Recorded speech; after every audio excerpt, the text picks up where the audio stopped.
book, so do not swear. Not any of you do, I'm sure.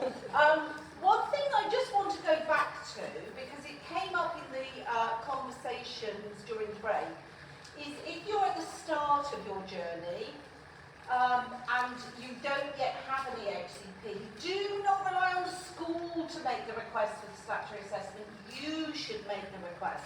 You then have control, and you know the time limits. I can't tell you how many cases I've come across where schools have said to parents, yeah, we're getting together the paperwork and we're going to make the request, and they're a year or 18 months, 2 years down the line before the formal request is made. Take control, write to the local authority. Don't worry about their lengthy forms. You don't necessarily need to fill them in. You don't need to fill them in. If you want to fill them in, fine.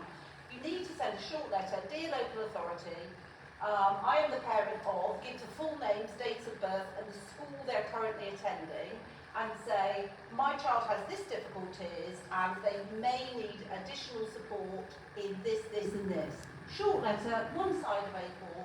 That should, I understand you have 6 weeks to make the decision. And then say, so I expect to reply by X date, and then keep on top of it. Do not rely on the school.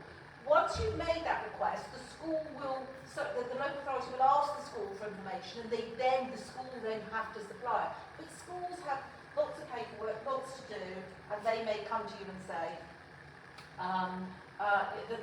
they just haven't quite got the paperwork in line. So take control of the request for EHC assessments. Right, we're now going to move on to section I, which is often, lots of parents want a specific school. It could be a special school. That special school could be an independent school or college. It could be residential. It could be a particular mainstream. And then whatever school you want, if you're going for an appeal in section I, it's usually better if you also are appealing B and F. That helps your appeal. So if you realistically only want to appeal the placement, don't be hesitant about also appealing B and F. Because, for example, if you want a specialist residential school and you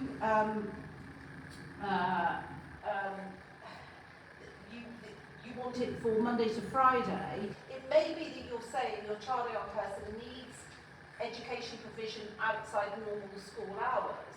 And if you have my child or your person needs additional or needs education out of the usual school or college hours, that can help you get I. So although you might think, oh, I'm not bothered about B and F, look at B and F because that can help you get I. When looking at the EHC plan, you always look at B, then you look at F, then you go to I. But if you're appealing, look at the three. Don't necessarily just appeal that one. What a lot of people don't realise is... Oh! And the prizes! It was. I can take surprise that it was. Yes. Yes. Yeah. Okay. So, well done. There are more prizes later. When you look at an independent, local authorities will say, oh, we're going to name the local special school or the local special college. Do not be put off if you think your child or young person's needs can best be met at an independent, either independent school or independent special school. Because if you get it named in section I, the local authority must pay the fees. So if you're looking for, so some young people, for example, are in a main, they might be, I'm just going to give an example, they might be cognitively they might be cognitively able, but they struggle in big groups, they struggle in the class of 30, they struggle with social communication. Their needs may best be met in an independent mainstream school. And why might they best be met there? That is because they have much smaller classes. And it's a much smaller school. I mean, in some, I've actually recently come across a secondary school with 2,400 pupils. That's insane in my view. That's a woman who went to a small rural school in Herefordshire. So the idea of 2,400 is terrifying. I think I would have found that, absolutely horrifying. So look, don't be put off by looking at a mainstream independent school if that might meet your child's needs. Do not be put off by looking for independent special schools. There are some excellent independent special schools, special colleges. They might be, some of them run by, for example, the Autism Society, so they might be charities. Some of them might be run by other charities, such as the Royal National College for the Blind. There are a lot of independent, excellent schools and colleges. Do look at them, okay? Now, if you're getting what you want in Section I is a complex process. So first of all, the school has to be consulted, and they look at what the needs of the young person are. So for some specialist autistic schools, for example, you have to have a diagnosis of autism, which is really, really difficult at this point in time, in the sense that there is a delay of up to 2 years in most areas for a diagnosis of autism. So what do you do if your child or young person has autistic traits? You're pretty sure as a parent they're probably autistic, and you can't get the diagnosis for 2 years. That is a problem. In other schools and independent schools that are schools specialists for the deaf, for example, you have to have a hearing impairment to get in. So the school or college will look at Section B. Most importantly, they'll look at Section F, and they'll see all of the provision that you have fought with the local authority, quantified and specified. Can that school make? Now, for example, if it's a mainstream independent school and the young person needs 40 minutes a week of speech and language therapist, they might not have a speech and language therapist. But if it's in the HCP, most of them will buy in. So they will get a speech and language therapist to come in.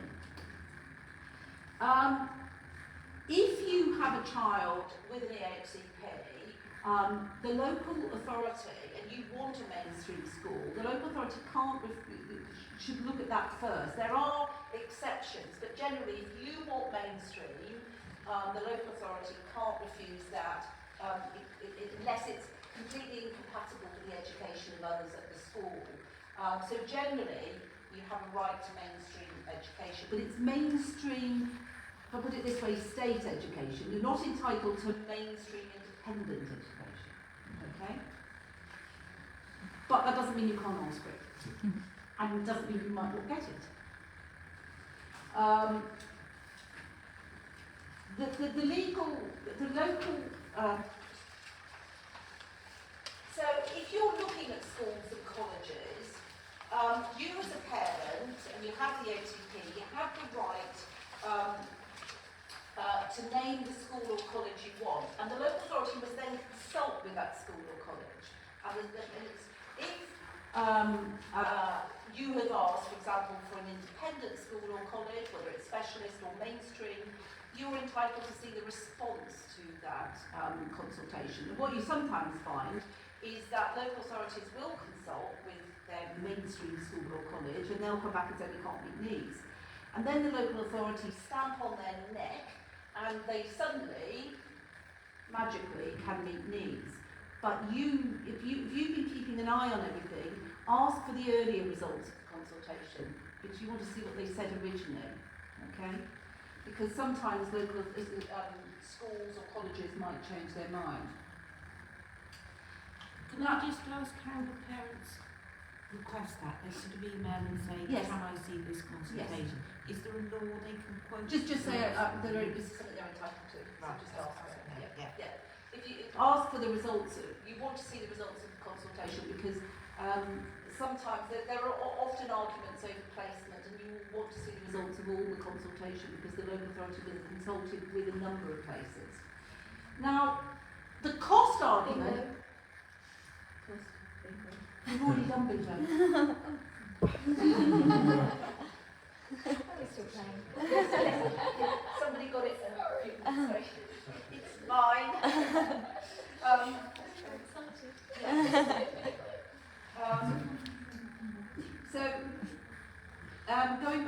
to, yes, so looking at the cost argument,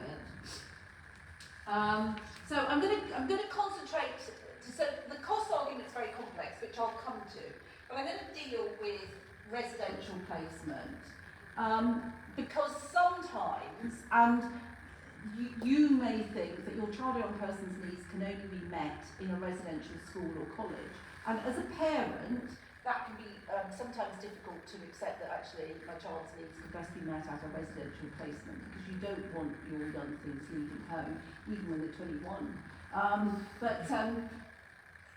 It may be that the specialist placement that you're looking for either is too far away from home and therefore realistically they have to be residential, or it may be that actually they need what we used to call the working day curriculum and we now call education outside of school or college.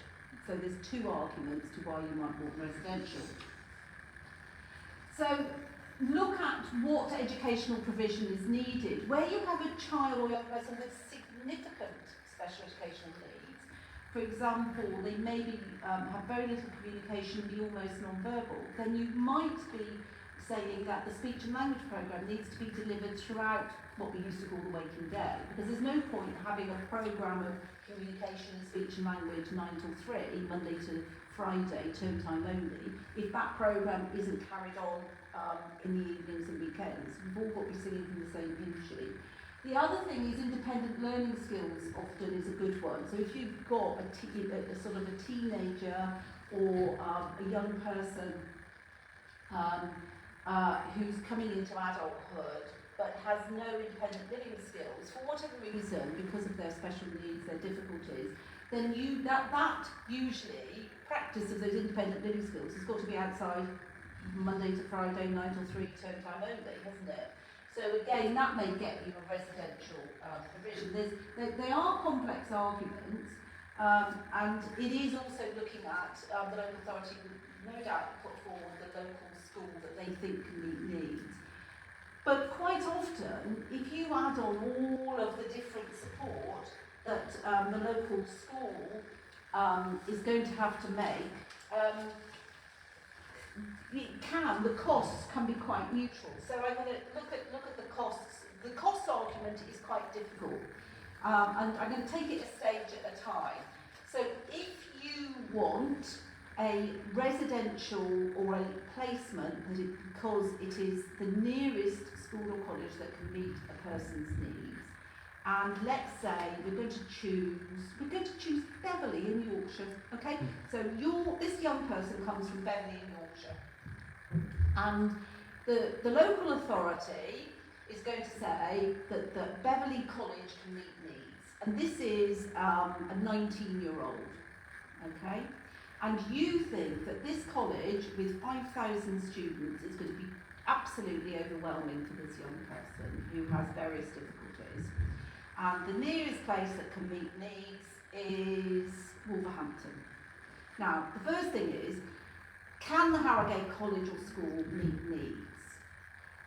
If you think it cannot meet needs because it cannot deliver the courses the young person wants, it's too big, the young person is going to be overwhelmed, there are lots of other reasons why it can't meet needs. It doesn't provide any independence learning, it doesn't provide any mobility training because the young person has some learning difficulties and needs training on independent living skills and mobility.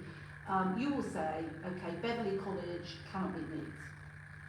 If you win that argument and you have a place at Wolverhampton, specialist college, residential, you will win generally, providing Wolverhampton can meet needs. And you will have gone to Wolverhampton College, your young person will have gone, and you will have a confirmation of a place at Wolverhampton. You will win because there are two, I'm going to hold these up, there are two schools or colleges on the table. The one is Beverley, which can't be needs, so it's gone. The only one left on the table is Wolverhampton. You will win. And the cost argument is irrelevant because there is only one school on the table. It's Wolverhampton, it can meet needs, you have an offer of a place. Is everybody with me so far? because this is a complex bit of the law and you have to go through it carefully. Now, supposing Beverley can meet needs, you then have two schools or colleges on the table that can meet needs. You've got Wolverhampton, you've offered a place, and you've got Beverley, which can meet needs. You then have to look at the cost arguments, because if the difference in cost is much greater at the school or college you want, i.e. in this case Wolverhampton, you will lose. If you can show that the cost difference is not very much, or in fact yours is less, you will win. So when you look at the cost argument, you need to look at it very carefully. And the cost argument, as far as the local authority is concerned, a lot of the figures seem to be made up. So look at the cost argument very, very carefully. So first of all, you've got the cost of the college place. Let's just say that's 15,000. I'm going to pick figures out of the air here, okay? This young person needs one-to-one TA. It's another... Celine, could you just make a note of my figures, because I'm going to just make figures up and you've got to make a note.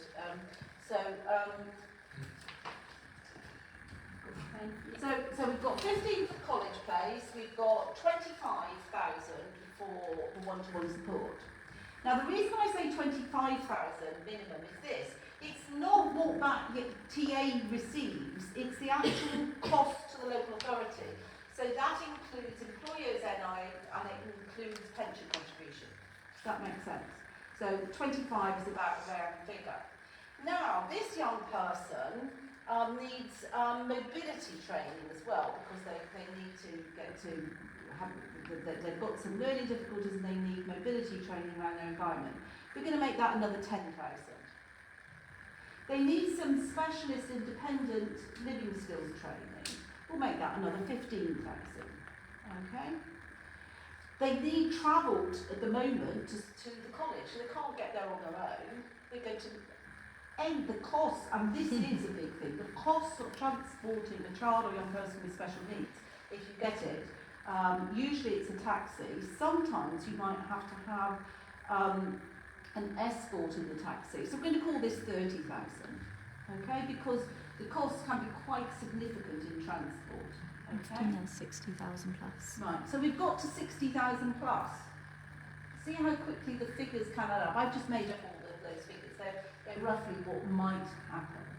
But the other thing, now this young person is 19. Most or many 19-year-olds leave home and go to college. Certainly, as a parent, you hope that they are going to disappear aged 18, 19, and only come home for festivals and their washing. That's what would happen with other 19-year-olds. So what you are going to say to the local authority is, if you do not give me Wolverhampton Place, I would like you to provide supported living in the local community, because this young person can't live on their own. They can't go away to university, so I want you to provide supported living. Now, this person has some cognitive difficulties. You're not going to be able to give them a one-bed flat in Hightown, right? They are going to have supported living. And the amount of support will depend on that young person or child's needs. But supported living can come out between 80 and 150,000 easily per year.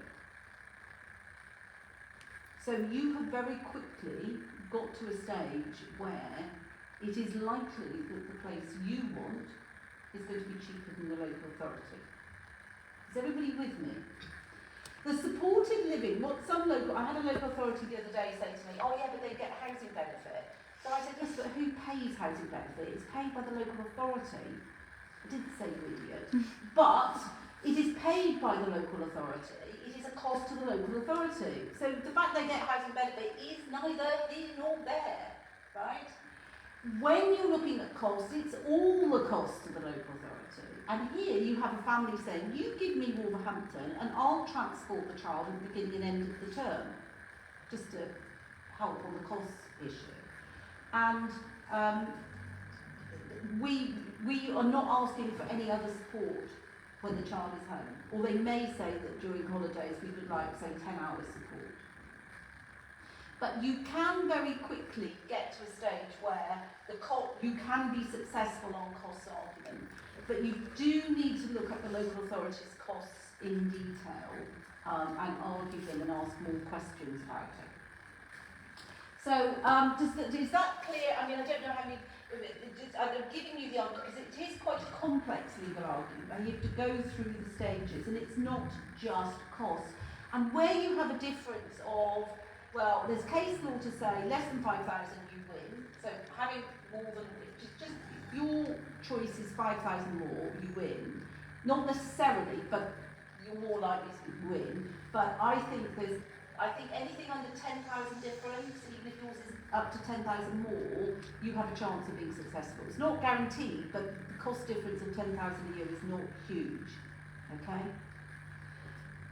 Some of these residential placements, particularly, you can have residential placements for 52 weeks a year, 48 weeks a year, 32 weeks a year. You can have them, or you can have them Monday to Friday. I've dealt with quite a few cases Monday to Friday, or you can have them half-termly. The young child or young person goes home at half-term. It just varies on the school and your child's difficulties.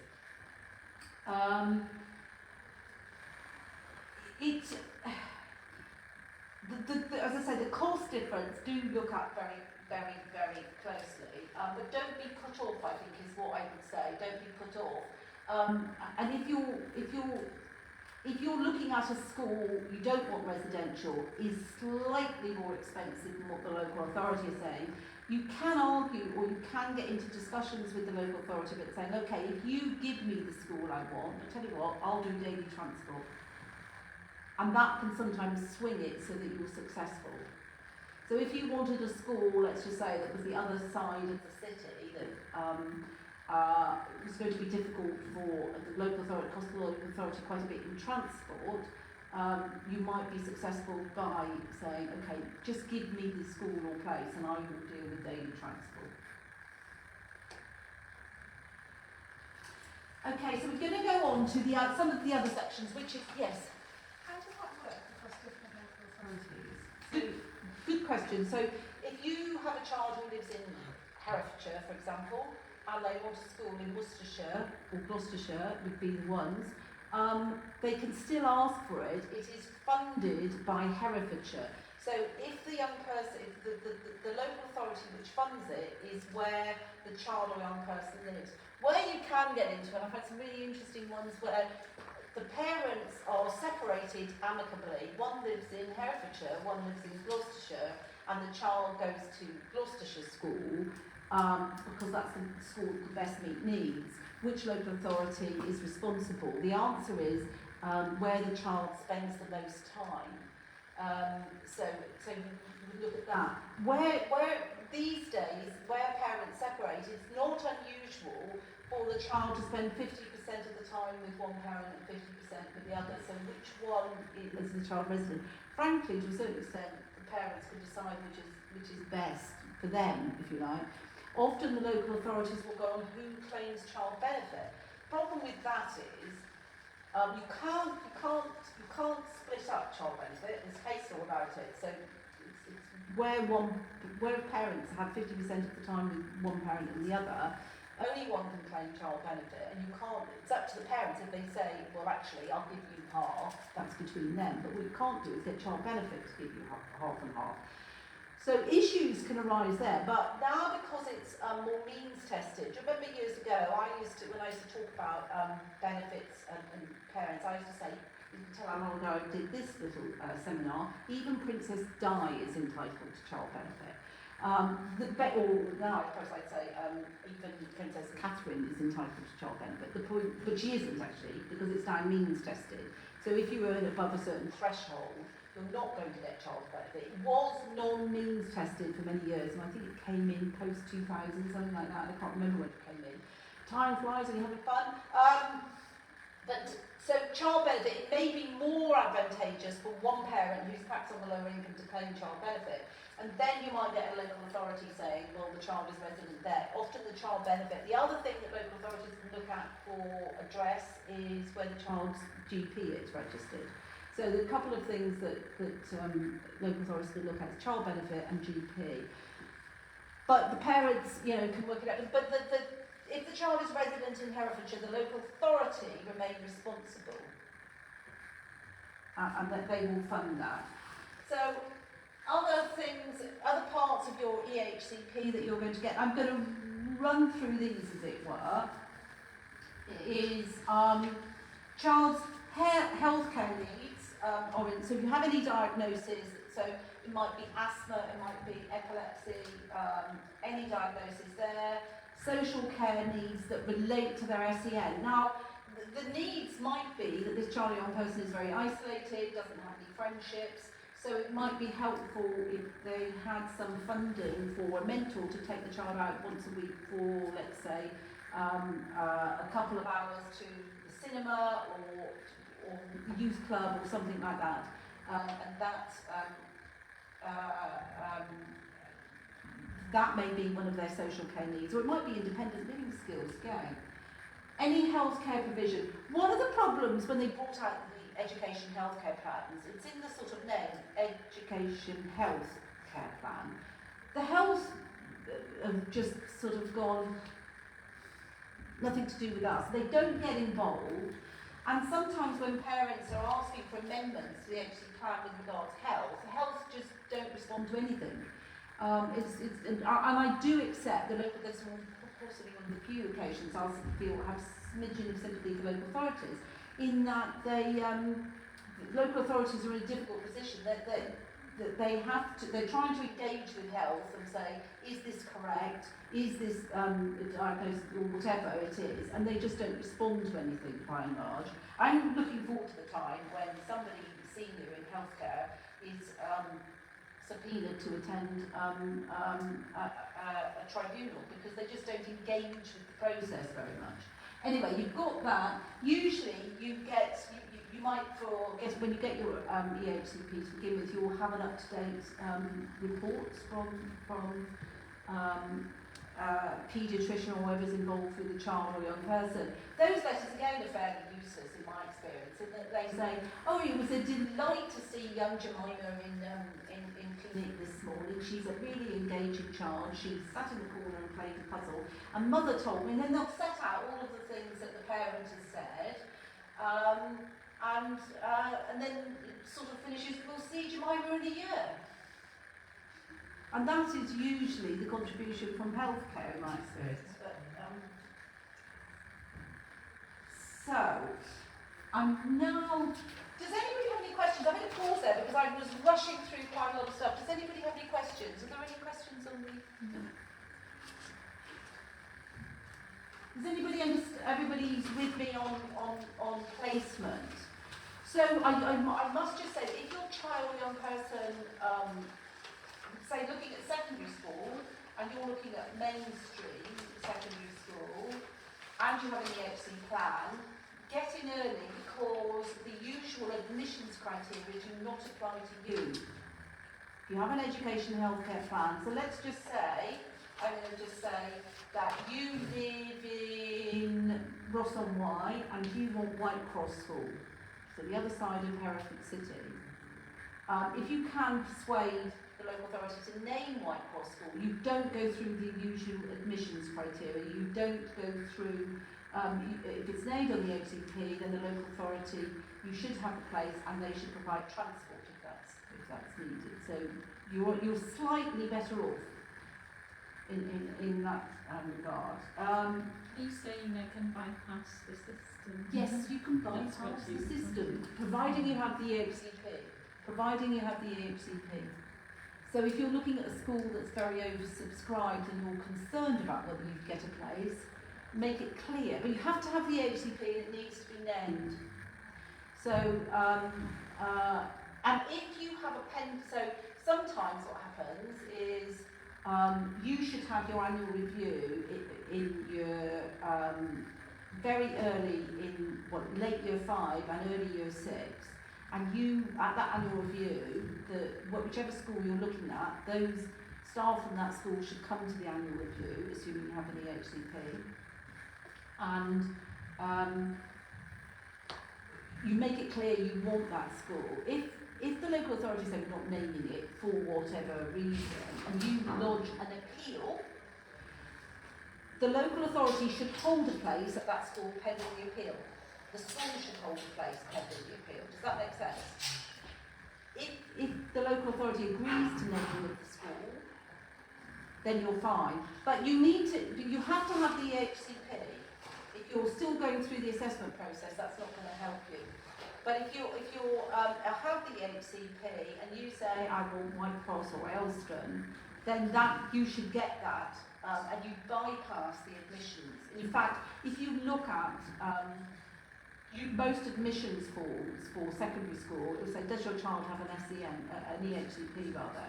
And if you tick yes, then you don't go into that slot. Okay? You take priority. It's one of the few occasions when you have a benefit. Now we've done that. Extended appeals. These can be if you have a child in one person and you would like some extra funding for out of school activities, such as taking the young person, perhaps having a mentor 10 hours a week to take the young persons out. We've got funding for all sorts of things in social care. Don't forget social care. If you appeal against BFI, you can also ask for what's called an extended appeal and ask for funding from social care. Again, it's nothing to do with sort of safeguarding. It's to assist that young person. So we've got funding for mentors of 10 or 12 hours a week to take them out. Yoga, because they're very anxious and stressed, and yoga reduces stress. And one-to-one yoga that comes to the house. We've got driving lessons, because the young person is very isolated, lives in a rural area. If they had a driving licence, that would give them more independence. Lego therapy, although you can get that in the EHCP during the day. So there are a range of things. I think with the social care, providing you say what you want, horse riding might be one. Although again you can have that in section F. But think outside the box is that horrible phrase. So for example, let's say swimming, just an example, and the child cannot really work in a group, just a private session would be good. Yes. It's expensive again. Yes. Again, can we just... Yes. Okay. Yes. That would be excellent. That's a great example. Child or young person can't work in a group. Swimming, I think for all of us hopefully, is an essential skill, because if they fell into water, you'd want them to be able to swim. If they can't work in a group and need one-to-one swimming, then that's something that social care should provide. They should get a funding. Is that from personal budget? Yeah. Can be personal budget, yeah. But it's from social care, not from education. Yeah. Does it help a young person if they have personal budgets and then they're staying in education and moving into residential? Makes no difference. No difference at all. No. So no. Doesn't whether a young person has a personal budget or not doesn't really make much difference if they're moving to residential. It depends what the personal budget's for, and if that personal budget can continue when they're in a residential school. Most of the time you'd say no, and so it'd be a cost that is saving to the local authority. Yeah. We're just about, so we're going to take a light lunch now. Oh no, it's 12:30, I thought it was 12:15. 12:30 for lunch. Yeah, sorry. We can fine. take a longer So, lunch. sorry? We can take a longer lunch. Yeah, so I'll perhaps move on to, shall I move on to types of appeals? Do people want to take a break now, or shall I just carry on till 12:30? Yeah, okay.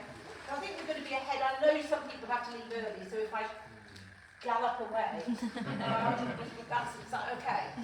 Right, so different types of appeals. Now, throughout the morning, we've talked about, if you refuse a statutory assessment appeal, if they refuse to issue an EHCP appeal, if you are not happy with sections B, F, I appeal, So there are those different types of appeal. Now, we said at the time, if it's refusal to issue an EHC needs assessment, generally it's done on the papers. So in other words, you submit all your evidence, the tribunal sits down, they look at the papers, they make a decision, and 98% of the time you're successful. So you don't have to go to a tribunal, you don't even have to have a video tribunal, it's done on the papers, and it's done relatively quickly. Not to issue an EHCP following assessment.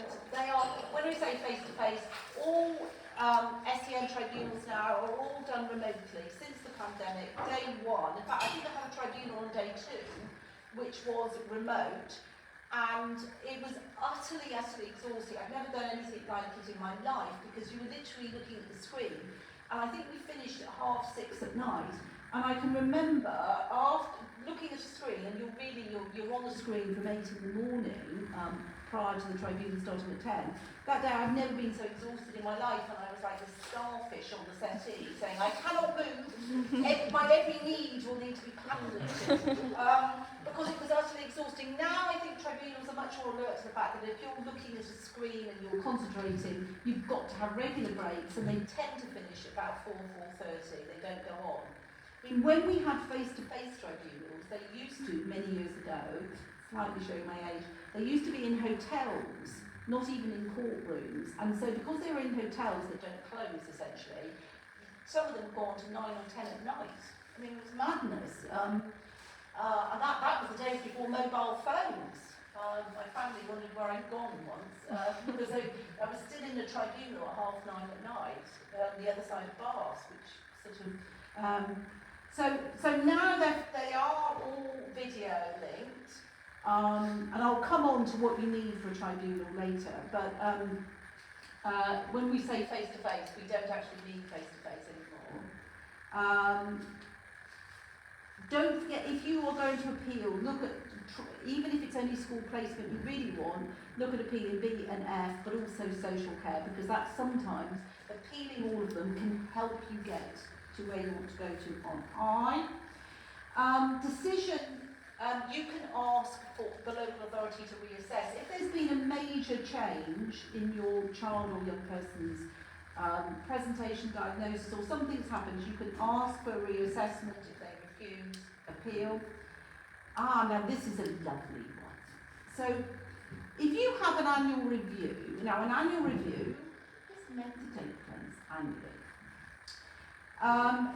And following the annual review, generally, so you've got your EHCP now, so everyone here has got an EHCP. Generally, following the annual review, there are likely to be some amendments to B and F. There may not be to I, but there should be to B and F. I think I once, quite recently actually, had an EHCP which in section B said Jemima finds group work difficult and does not even engage in circle time. But those circle time is what you might have in reception or year 1. This young person was age 14. They didn't have circle time. The EHCP was utterly out of date.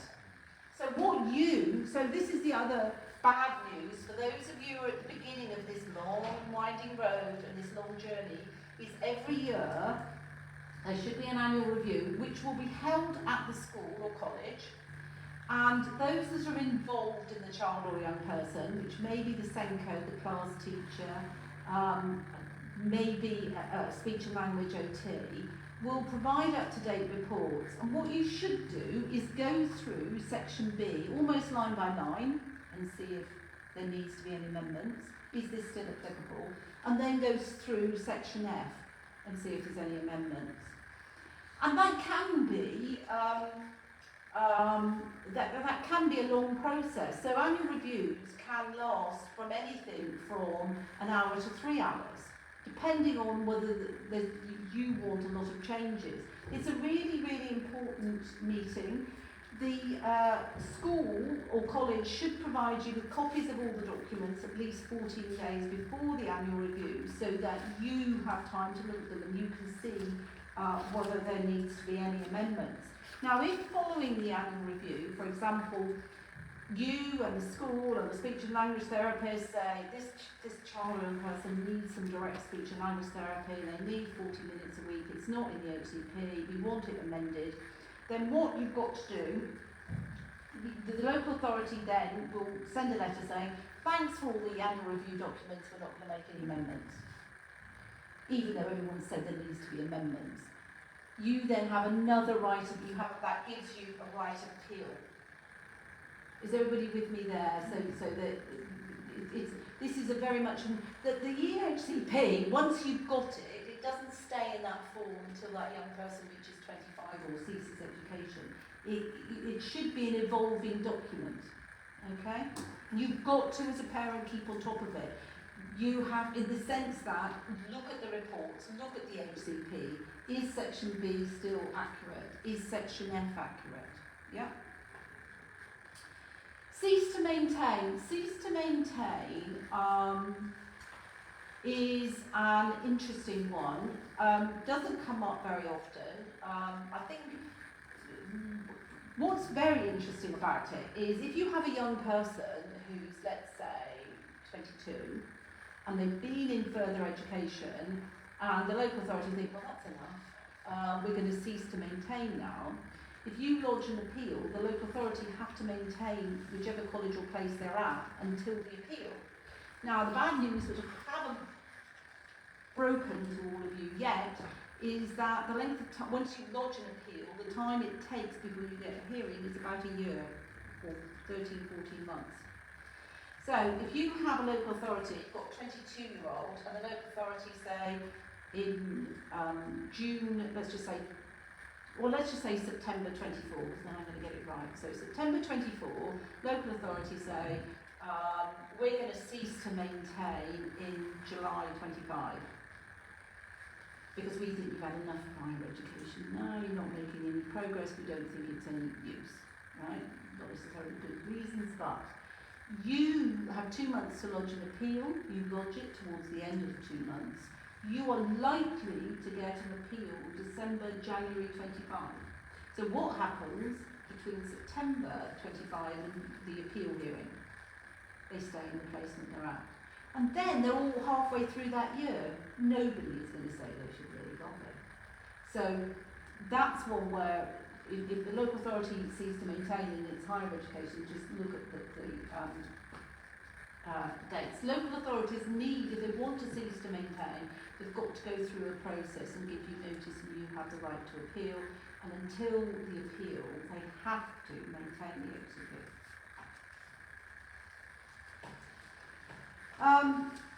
So it's meant to take 20 weeks. Dear gosh, it doesn't. And the other thing is, I've already mentioned that the appeals at the moment are taking, if you lodge an appeal today, you're going to get an appeal date of October, November. We're in November now. Yeah, November 25. You can apply to have an earlier hearing, but the only way you'll get an earlier hearing, generally, is if you are a transition pupil. So you're let's just say, you should have been moving from primary to secondary this September, or moving from secondary to post-19 or post-16 education. You're generally going to want it before the September start, aren't you? Or if the young person's out of education, and they've been out of education a long while, you can make an application to the tribunal saying this young person's out of education, they're aged only 8, let's say. We need an earlier hearing date because this young person is out of education. And those are the circumstances where you might get an earlier one. The situation where we have a young person who's at a special school, parents think special school's not meeting needs, parents now want a residential placement or a different special school, local authority oppose. The young person's in education, you are talking 12 to 14 months before the appeal. You're almost never going to get an earlier hearing date. You might be lucky, but what happens is that the tribunals are completely, that they've been overwhelmed with appeals, that each year the increase in the number of appeals goes up and up and up. And in addition, They're trying to streamline it a bit, and that to a certain extent, some things are coming in that are better, but generally you are looking at 12 to 14 months before you get a hearing date, which is really problematic if you're looking at, so you need to be looking at least 2 years ahead if you're wanting a particular placement, because it could well take you that length of time. So you need to take that. I've already said there's 3 main decision stages: refusal to carry out assessment, refusal to issue, or the contents.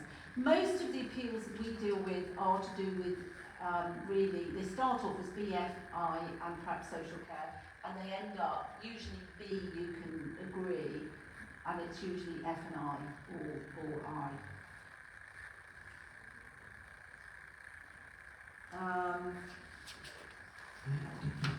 Just some tribunal stats you can read at your leisure. They're all depressing, frankly. There are no. The mediation certificate we already touched on. It's up to you generally, just getting the process. If it's going to take you 12 to 14 months, why delay?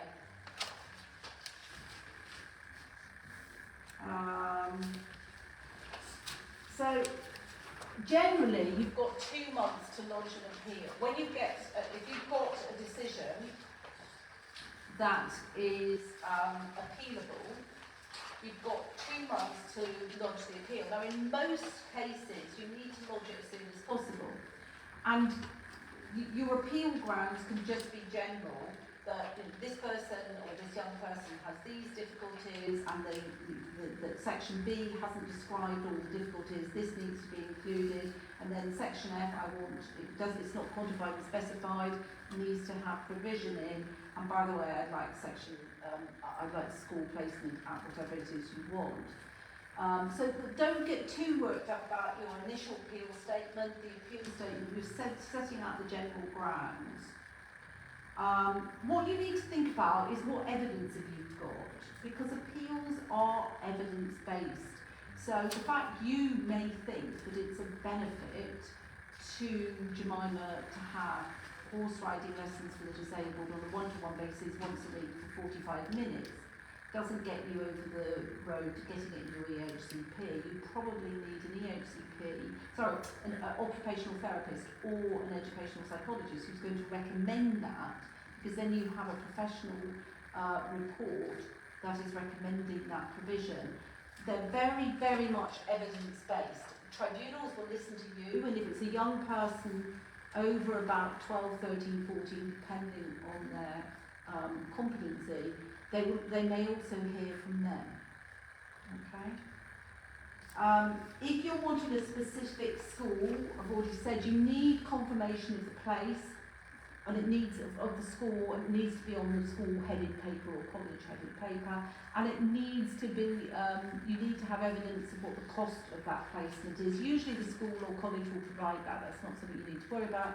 They will provide that. If you're looking for a particular school or placement, you always need a copy of the prospectus, which these days is online. So we used to have paper prospectuses, which we photocopy and then sort of scan to tribunals.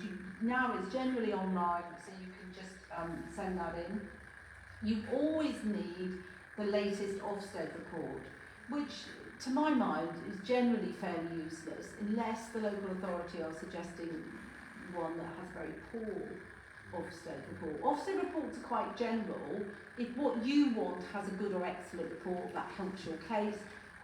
But the Ofsted reports years ago were I'm sure if teachers would say that the detailed Ofsted reports were, the assessments were quite horrendous for teaching staff, but they were quite detailed for parents. And parents have often said to me, let's put aside the HCPs a minute, and they want a particular school because they think it has a better Ofsted report. And my view is, go to all parents, whether your child's got special needs or not, go to the school, see what's available, because it may be that school is not the right one for your child or young person. Certainly when I was looking at primary schools for my youngest, I went to one of the most successful schools in the area, had a glowing Ofsted report, and I knew straight away it wasn't a school that could meet my child's needs. Immediately I knew it wasn't appropriate. So whatever school you're looking for, go and visit, because that's the only way you get. And you can, I mean, obviously head teachers are very important when you're visiting a school, but I chose a primary school because I thought the head teacher was on my same wavelength, we all wanted the same things, and that was fantastic. For I think, was it 4 years? Then the head teacher retired, and we had an absolutely disastrous head teacher. So, you know, but you have to make your own decision about schools. Always get a proposed timetable. If you're looking, if you're not looking for mainstream, if you're looking for a special school, then and you want a particular school or placement that the local authority are opposed to, get a timetable. Look at, because the timetable is really important. It shows what this school is going to deliver. When you go to school to visit, I always used to say, again showing my age, go to Woolies and buy a little notebook. Well, Woolies no longer exists, but get a little notebook, or I think young things do notes on their phones, don't they? so you can do notes on your phones. But what you need to do is make notes as you go around. So I'm just going to make this up now and combine lots of schools. So if you've got a child or young person who really struggles in an environment with a lot of pupils, and you go into a school with 1,000 or more pupils, and the corridors are really narrow. There's a particular school I'm thinking of that was built in the Victorian era. It's a secondary school with the narrowest of corridors, and is really, the school always quotes that they have concrete steps and corridors. And the fact is, it's really a change over time. It is horrendous. I've been caught up in it. And some of you might notice I'm not so tall. I would have been terrified in that environment, because you have hundreds of people moving in all sorts of directions, so that might not be suitable. The other thing is, look at play areas. Are there sufficient play areas? Do they have breakout places? So if your child or young person needs a breakout room, is there a breakout room available? Is there somewhere they can go? Lunchtime provision. Some schools have really poor provision at lunchtimes, in the sense that they only have a very, very noisy sort of cafeteria. Is there somewhere? Some schools will have a separate room for those children with SEN who might want a quieter environment to eat their lunch. What sort of provisions do they have for lunch? Lockers, are there sufficient lockers? One of the things I sometimes ask is, what's the turnover of staff? Because to a certain extent you can gauge, if a school has a very, very high turnover of staff, then you might be wondering why. Do look at the Ofsted report, but my personal view is that it's not perhaps as useful. I mean, it's a good gauge. Of course, if the local authority's school needs improvement, you jump on that if that's what you're opposing. But so one of the things, if you happen to be going to a tribunal and you've visited the school, you've made lots of notes. If you're looking at a special school, I would want to know, on an anonymised basis, the age of the children that are going to be in the class, the sex, because statistically more boys have SEN, particularly autism, than girls, because girls are often diagnosed later. I want to know what their diagnosis was. Again, anonymised, so pupil A has a diagnosis of autism. Sometimes local authorities will have what I call very generic special schools, and they have a complete mixture of people in the class, or the proposed class, that's completely inappropriate. You want a class that is going to meet that young person, or you have similar needs. And what you don't want is to have children of lots of different ages. And if you have a daughter, putting her in a class with, let's just say, 10 boys may not be best for her.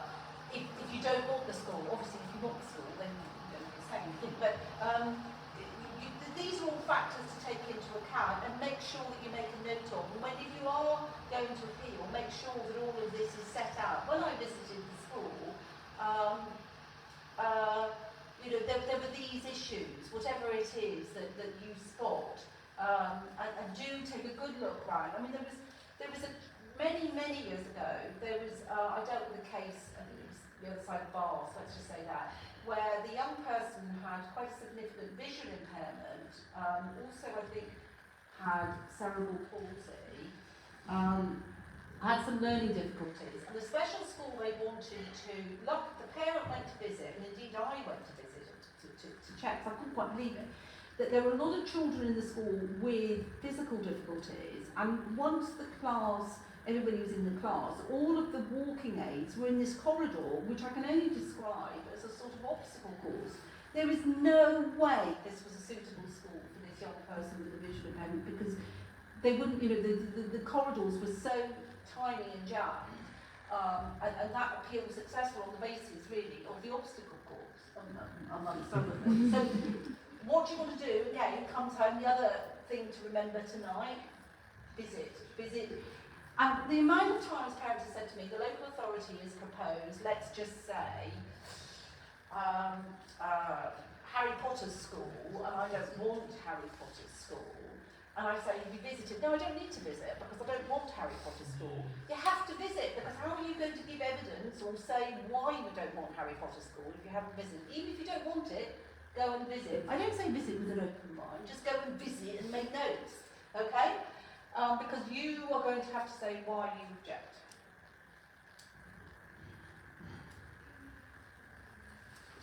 So, shall I pause there? Is that a good time to pause? Yeah.